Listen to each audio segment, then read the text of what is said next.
விருமாண்டி படத்துல கமல் சார் உங்களை சூஸ் பண்ணது, நடிச்சது, அதை பத்தி சொல்லுங்க. ஐயோ சூப்பரு. என்ன அப்படின்னா நிறையா கம்பெனிகளுக்கு போகிறது, வாய்ப்புகளுக்கு வர்றது, சில படங்கள் வரும். அப்படி இல்லைன்னா கொஞ்சம் வந்ததுன்னா நிறையா வந்துகிட்டே இருக்கும் நடிகர்களுக்கு. வரல அப்படின்னு நின்றுச்சுன்னு வச்சுக்கவே அப்படியே பிரேக் எல்லாம் மறந்த மாதிரி ஆகிடும். டப்புன்னு கூப்பிடவே மாட்டாங்க. 1 மாதம் ஆகும், 1.5 மாதம் ஆகும். இப்படி இருந்தது. நானும் எனக்கு அந்த பக்கத்தில் ஹவுஸ் ஓனர் அவங்க தான் வந்து ஏதாவது சமைச்சா கொடுப்பாங்க, சாப்பிடுவேன். இப்படி அவ்வளோதான், அப்படி போயிட்டுருக்குது. ஃபோன் வந்துச்சு. பார்த்தா ரமேஷ் சார் அப்படின்ட்டு ஒருத்தர், கொட்டாச்சி அப்படின்னாரு. சார் வணக்கம் சார் அப்படின்னா. நான் ரமேஷ் பேசுகிறேன் கொட்டாச்சி. சொல்லுங்கள் சார். வணக்கம் சார், எப்படி இருக்கிறேன்? நல்லா இருக்கியா? நல்லா இருக்கேன் சார், நல்லா இருக்கேன் சார். எங்கே வீட்லையா? ஆமாம் சார் வீட்டில்.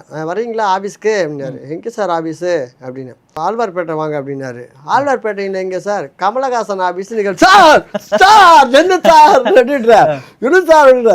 வாங்க கொட்டாச்சு, அங்கே தான் இருக்கிறேன் அப்படின்னாரு. எனக்கு கமல் சார் ஆஃபீஸுக்கு கூப்பிட்றாங்க சொல்லி போட்டு மறந்துட்டு அடித்து முடிச்சு எல்லாம் போட்டுட்டு அது தட்டுறேன். அவங்க எல்லாம் 3 மணிக்கு தூங்கிட்டு இருக்கிறாங்க. அவங்க 100 ரூபா கொடுங்க. 100 ரூபாயா? எதுக்கு? அவங்க சீக்கிரம் கொடுக்க, ஒரு படம் ஒன்று கூப்பிட்டுருக்குறாங்க, போயிட்டு வந்து தரேன் கேட்டு வாங்கிட்டு ஆட்டோ பிடிச்சி போயிட்டேன். ஓகே. போனேன். ஒரு அது மாதிரி ஒரு 6-7 பேர் உட்காந்துருக்குறாங்க. இந்த கேரக்டருக்கு எல்லாமே ஒரு குறைஞ்சது ஒரு 4-5 மாசமா ஆடிஷன் போயிருக்கு. எங்கன்னா நம்ம தேனி, கம்பம், மதுரை, அங்கெல்லாம் லோக்கல் சேனல்ல எல்லாம் நடிகர்கள் தேவைன்னு சொல்லி போட்டு அங்கங்கே மண்டபத்தில் எல்லாத்தையும் வர சொல்லி எல்லாத்தையும் ஆடிஷன் எடுத்துக்கிட்டே இருக்கிறாங்க. 4-5 மாசமா எடுத்து ஃபில்டர் பண்ணி அதில் 2 பேரோ 3 பேரோ தான் அந்த கேரக்டருக்கு ஃபில்டர் ஆனாங்க. அப்புறம் ஒருத்தர் வந்து கோபிச்செட்டிப்பாளையம் மீரான்னு சொல்லி போட்டு பாம்பெல்லாம் இது பண்ணுவார், அவரு டைரக்டர். அப்போ அந்த மாதிரிலாம் இருக்கிறாங்க. நானும் போய் உட்காந்துட்டேன். உட்காந்த உடனே எல்லாம் இண்டியஸ் அப்படின்னு ஆகிட்டோம். இப்போது சார் வந்து மேலே அந்த படிக்கட்டு இப்படி ஒன்று போகும் ஆஃபீஸில்.